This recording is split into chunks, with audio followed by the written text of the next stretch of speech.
పత్రికా మిత్రులందరికీ ఈరోజు చాలా మంచి రోజు. మా ప్రొడ్యూసర్ శరత్ గారు వారి గురించి చెప్పాలంటే ఒక ఎడ్యుకేషనే ఒక పెద్ద లిస్ట్లా ఉంటుంది. మన సౌత్ ఇండియా నుంచి హ్యాండిక్యాప్డ్ సంబంధించి దాంట్లో ఆయన లాయరు బేసికల్గా.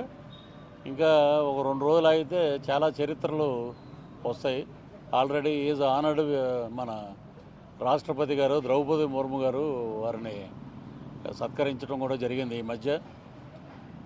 అలాగే ఈరోజు వారి వివాహ మహోత్సవ వేడుక కూడా ఈరోజు సినిమా ఓపెనింగ్ చాలా ఆనందంగా ఉంది. అలాగే సినిమా డైరెక్టర్ గారు మా వెంకటేశ్వరరావు గారు చూడటానికి ఆయన అలా ఉంటాడు, కానీ చాలా స్టఫ్ ఉన్న డైరెక్టర్. అలాగే మా అజయ్ గారు, ఇక్కడ ఉన్న ఈ అబ్బాయి హీరో నివాస్,